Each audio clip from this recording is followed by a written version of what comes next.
Okay, hang on. Okay.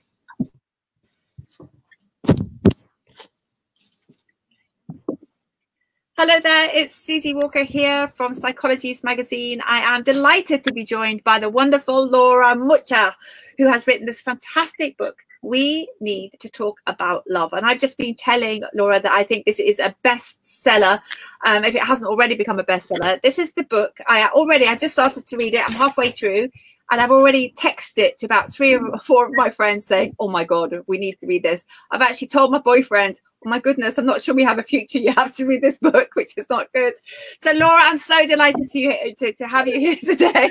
Tell me, what has inspired you to write this book? Well, I grew up with my mum and grandma and grandfather, and then my grandfather died when I was 11. So I was left with my grandma and mum, who were amazing, but they weren't obviously in a romantic relationship. And so I just didn't have one to observe. And so at the time I thought that I didn't have one to observe, and that was the issue. But also, obviously, I was bereaved. And as a child, if you lose someone you love, that's a big deal, because, you know, lots of different theories, but you might come to associate love with loss, for example. So I found myself interrogating everyone I met, basically, including my friends' parents, and saying, oh, hi, have you ever thought about cheating? Or do you share your money? Or have you ever thought about divorce? And then eventually I decided what I would do is record my conversations when I interviewed a 95-year-old Argentinian farmer who'd been married for 75 years. And then I researched what came up, because a lot of what was coming up needed research to be understood, because sometimes I think we live lives through a lens that impacts everything, you know, and I needed research to dig deeper, and also to ask some pretty statistical questions, like, is cheating common, or how long does grief last, you know, those kinds of questions that actually there is data on. So let's just start there, because I think that's how you start the book, which is, so your book is all about investigating love, not just our opinions about it or our experience about it, but what's so wonderful about it, you're taking us through lots of different case histories and stories, people who you chatted to along the way, who've been very truthful and honest with you about perhaps they have cheated or their real opinions. So it's a kind of almost like a snapshot of seeing into people's the reality behind love and romance and lust. It's so great. And the book starts off about people cheating. So tell us, do people cheat? Is it more common than we think? Yeah, it is. And I thought really carefully about where to start. And I wanted to start with infidelity, because I thought it was a great way of showing just how powerful early love is, or lust, compared to long-term, much calmer love. And I think one of the issues with cheating is that there's an unfair comparison being made, or that it's like cocaine or heroin, like fighting against lovely warm cuddles. You know, it's not a fair match. People do cheat. It's really hard to get precise numbers on it, because people don't want to admit to it. So in one study, 30% admitted initially, and then after 6 months of therapy, another 30% confessed. So we know that the numbers that we get should be taken as a minimum. And also, people don't want to admit because they're worried about being caught or being judged. And there's a lot of judgment about it, even though it happens quite a lot. So there's a big range. And the research has found up to 70% of women, up to 72% of men cheat. Wow. So is there anything, you know, when you've done all your research, do you think there is such a good thing as good monogamy? You know, that, you know, love that we should be faithful to each other. That, you know, is that the secret to a happy marriage? You know what I mean? Yeah. Or that, you know, because it kind of makes me go blotchy, the thought of, you know, someone cheating on me. But then from, you know, tales in your book, people have stayed together despite being cheating. So is it necessary for a relationship for a marriage to kind of last for 25, 50 years? I think it's hard to generalize because it depends whether that marriage began when people were teens. So, you know, statistically, based on all marriages in England and Wales, in 1976, women were 53% likely to divorce within 30 years if they married age 20 or under, but that dropped to 7% if they married in their 40s. So I think there is something about, you know, when that relationship starts and whether you've, you know, had some sexual experiences or not, and whether you've done some of your growing. I think also people have different sex drives. People have different needs for new experiences. So there's a lot of independent factors, I think, that go on. I think open relationships, like the different options, so whether that's swinging or gay non-monogamy or open relationships or polyamory, I think they're all valid options, but it's just a really personal decision. And there are disadvantages and advantages to both. And I think that's really often missed. I think it's really easy to be in a monogamous relationship and think, you know what, it would, if only we had an open relationship, everything would be fine. But every scenario has disadvantages. So the research on consensual non-monogamy, which is not a very catchy phrase, is pretty robust. There are disadvantages. Like when therapists across the US were asked why their clients that were swingers stopped swinging, they said it was jealousy was a main issue. They were worried about emotions developing, and also stigma. You know, there's massive amounts of stigma, even though a US study found that 21% of people have tried non-monogamy. So, and then, you know, I think monogamy can make you feel very safe and loving, but then it misses out on safe and secure, I mean, but it misses out on that drug-like high that you get in early relationships. But there is research that says there's stuff you could do to zhuzh up your sex life. Like there is, but you've got to have a growth mindset about it. You've got to like put some effort in basically and not think, oh, well, that's it, we're doomed, we're never going to have sex again.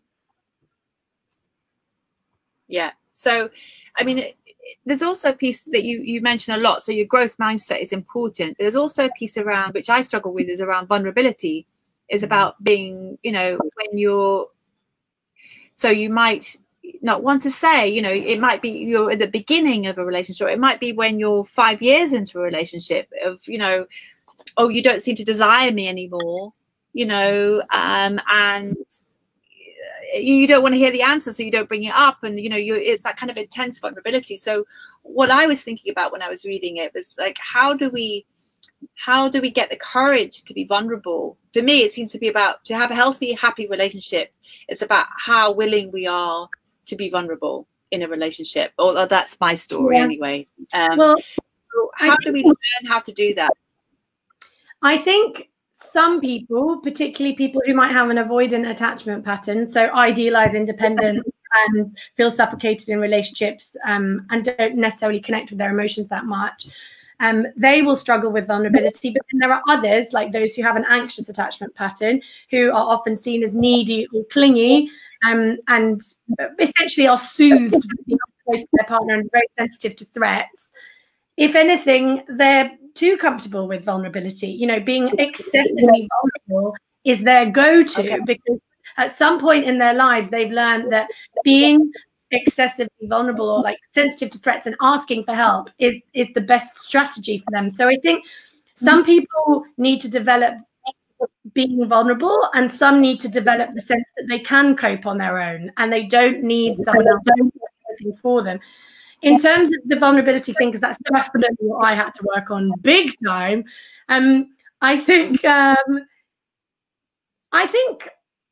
therapy can help, but it really depends, I think, on the quality of the relationship with the therapist.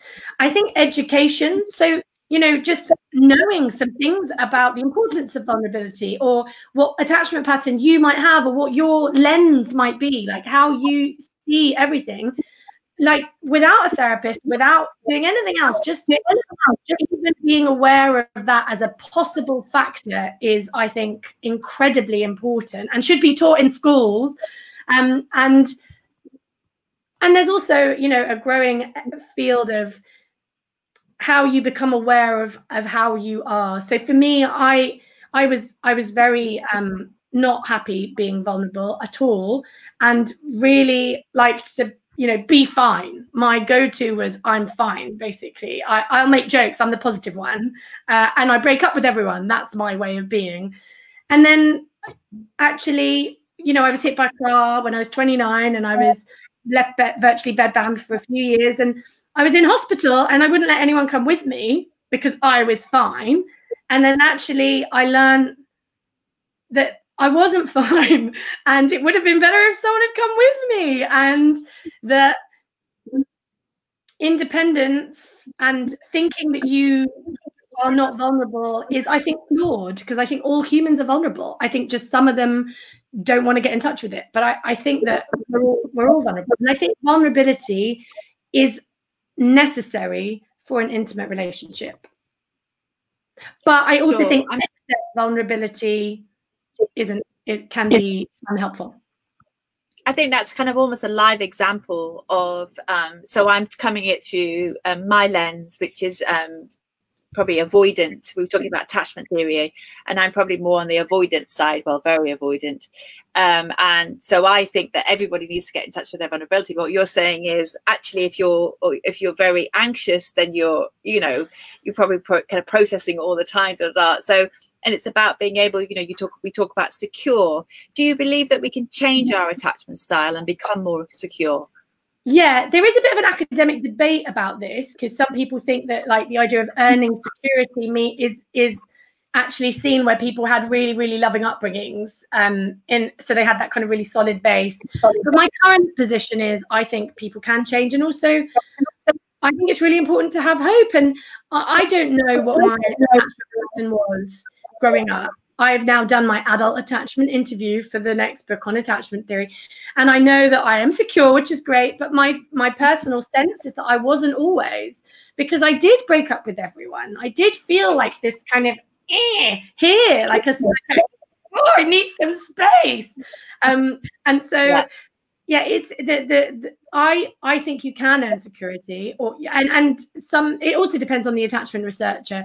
Some researchers say that one of the best things you can do if you're insecure, so anxious or avoidant or the other type, which we haven't gone into, is to get in a relationship with someone secure, because over time they kind of lift you up a little, I guess. So let's imagine I'm anxious and you're avoidant, and I'm like, where are you, Susie? Where are you, Susie? Where are you, Susie? I need you. I need you. If you're avoidant, you'll be like, oh, I need some space, which will make me more anxious. Whereas if you're secure and I'm like, where are you, Susie? Where are you, Susie? Where are you, Susie? You'd be like, I'm here. And I go, oh, okay, fine. Why was I worried? Yeah. And then that happens over time, and then eventually I just know that you're there, and I kind of amend my understanding of relationships. So yeah, but I don't. But that doesn't mean, that doesn't mean that if you're in a relationship where one is avoidant or one is anxious, or where there isn't a secure person, it doesn't mean you're doomed. It just means you have to take. It's going to be a lot of work, because otherwise you're in a chase withdrawal pattern, which isn't great. Yeah. I mean, and again, you explain that really well in the book, which is again, as you said, I think it's something that we should be learn about in schools, and to educate ourselves and understand, when you have that, oh, get away from me kind of sometimes I get being very independent. It's not because the person is not the right person for me. It's just my kind of avoidant style kicking in. You have interviewed lots of people in this book. Are there any particular stories that have really stayed with you and that have kind of transformed the way you think about love? Yeah, one of the ones that is a little bit depressing is I was in Iceland, the country, not the shop, and I was in a cafe, and a lady. I was carrying loads of books about love, because all I did for 10 years was read about love. I still do. And she came up to me and was talking about like what I was reading, and I said I was writing this book, and she asked if I could interview her, and I said sure. And then we sat down, and she told me that she'd been kidnapped as a child for 8 years. When she was mum and youth, when her captor enticed another child, she came out of herself, and it was only by seeing the potential of it happening to someone else that she realized quite how awful it was, and that the most important thing in life is connection with humans. And I think there's something so like indescribably powerful about hearing that from someone who was starved for all human connection in 8 incredibly formative years. And I think I'm definitely susceptible to this. I get carried away with work or, you know, to-do lists or, you know, cleaning, tidying, whatever it is. And actually, I really think that what makes this life valuable and meaningful is connections with other people. And I think the more work we do and the more understanding we have of others, the better those connections can be. So, yeah, that was a game changer. Even though, you know, she's not featured that widely, that massively in the book, because, you know, I couldn't really. I read that book though. Yeah, I read that story and was incredibly moved. You know, the idea, but and also that she's living and breathing and standing still despite going through such a traumatic experience, and was able to talk to you about it. I mean, that's incredible too. In terms of you know, wisdom that you could share with us, if you could just share maybe 1 or 2 pieces of wisdom. I mean, I get what you're saying about connection is that I agree with you. Connection is the most important thing for me anyway. But what in terms of getting that connection, people who need to learn how to connect better, what tips could you give us about how to do that? You know, in all the research that you've done, a really easy win, a love hack. What do we need to do that would help us to connect more, or to ease the kind of the wheels of love? I think probably the first thing is something that I did not understand. Like, I really believed it was a matter of finding the right person. I didn't necessarily believe there was a one, but I thought it was very important that you made an you know, I really thought that the choice was fundamental and didn't really look at myself. And I think is built and not found. You know, the kind of relationship, the people that I interviewed in their 90s and their 80s, they didn't say, you know what, I nailed it because I picked that right one person. They said, you know, I'm still with my wife who has dementia and has no idea who I am, because we've spent this whole lifetime together and she's done so much for me, and our relationship is so much about the time we've spent together and how we have shared values and helped each other grow. So I think that love is built, not found, is really important. And that kind of links in with expectation, you know, that it's, I don't think relationships are easy. I think they're easier for some and harder for others, but on the whole, I don't think they're easy. And I think the kind of love that makes relationship last is not research is very robust. You know, unless you do some very big growth mindset stuff, your sex life don't have to decrease. Like, it's happening across the world. You know, I think, so I think, yeah, I think it's hard work and it's unglamorous, but I personally think it's really, really worth it. I also think that the sort of love that makes long-term relationships last requires kind of shared values. And so I think it's valuable not to think about, if you're single, who you want in a partner is, I want someone who's tall or who likes hiking or whatever, but to think about really, like, if you were at your funeral, like, what is it that what do you care about? If you won the lottery, what would you spend it on? What do you really care about? And when people around the world were asked this in a study of 10,047 people across 37 countries on 6 continents, they said kindness and understanding. And I think that's right. I think, what's the point of going? And I've done loads of events where people have come up to me and said, you know what, I chose someone because I thought money was important. And, you know, you might think, obviously you don't want to be in absolute poverty, but if money is important, why is that? Is it because money represents security or whatever it is? But like, I think kindness and understanding is non-negotiable. But kindness in particular, I think kindness is non-negotiable. Yeah. I would also say, in early stages, you are on drugs. Don't make big decisions until the drugs wear off. That is what I would say. Yeah, because when you fall in love, it's like crack cocaine, isn't it? And then just wait until you start, that wears off. How long does it take to wear off? Is it a couple of years? It depends what they're measuring. Like, they've come up with things like 18 months to 32 years, depending on what they're measuring. But kind of a general sense is approximately 2 years. But, you know, in that first, I think it varies from person to person. I also think, like, for example, if you live in different countries and you only see each other, and I interviewed people in this situation, if you only see each other, you know, a couple of weekends or not very often, then it is really easy for that to last longer, because you're not actually, you know, in the humdrum when you can't see anyone. I think it can make it last longer. But yeah, it is. We see similar levels of serotonin as those seen in obsessive compulsive disorder. People have been put in fMRI scanners in coke and coke and opiates as those who had recently fallen in love. You know, it's the brain's reward system.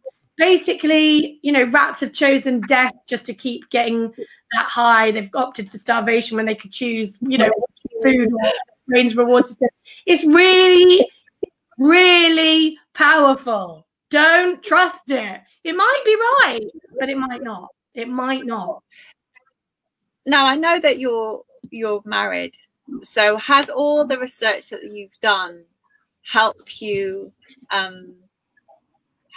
believe in love and you know, find your own, I mean, I want to say happily ever after, but you know, to make the commitment to somebody?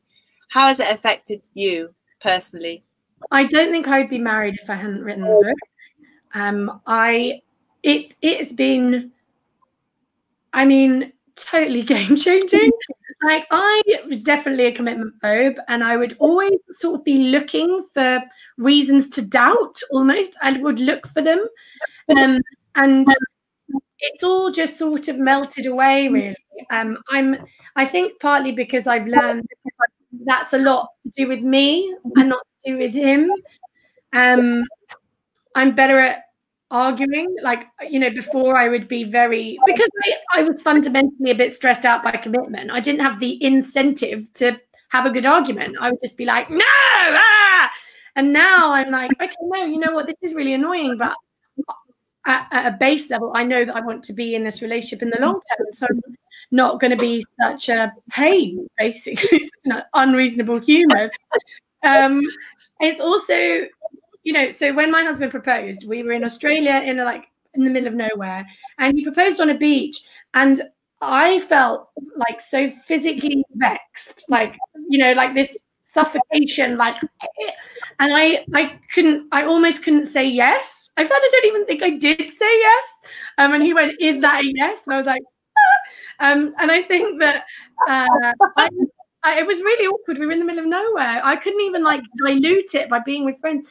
And I was able to say to him, "I'm really sorry. This isn't what you would hope for someone you just proposed to. This is not about you. This is my avoidant attachment pattern having a freak out." And so I just waited it out, and it was really horrible. And I felt really anxious. And if I hadn't known this, written this book, and I'd called pretty much anyone, particularly many of my avoidant friends, they would have gone, "You should ditch him, right? Like, that's not a good sign." But I waited it out, and now there's none of that. I'm really happy. I love him, and I want to be with him until one of us dies. And I think, you know, obviously, you know, that's a long time away, and we might not achieve it, but I hope we will. But I needed to get through that. And I think, you know, if I hadn't written this book, I probably would have said no and walked away. I would have spoken to some people who would have said, "That's a really bad sign," because it does sound like a really bad sign. But actually, it's not. I would have had that reaction to anyone who had proposed. That was all me. Yeah. I mean, brilliant. Again, it's just the self-awareness, and it's an education piece, isn't it? It's about learning all about these things so we can become more self-aware of our own patterns, but also, you know, the kind of, when you fall in love, it feels like crack cocaine and you feel like you're on drugs. All of those things that you've written about, everyone needs to know. Everyone needs to go and buy this book for their best friends, for their single friends, for their not that being with someone is the answer. But if you do want to be with someone, or perhaps want to have a partner in your life, to learn all that you've written about in this book is going to be so, I mean, you know, I'm 52 and I was reading through it thinking, this is fantastic. Why didn't I know this? I'm really good. So Laura, thank you so much for your time today. Thank you for your wisdom. Thank you for writing this book. And I'm going to give it to everybody, all of my single girlfriends, all of my girlfriends, all of my to my boyfriend as well, and hopefully he can help me and forgive me for being so avoidant, and hopefully we'll move on. I'll invite you to the wedding. Can I just say briefly, there are advantages to being avoidant and anxious, right? Like, we've given them a bit of a what? Oh, how do I leave?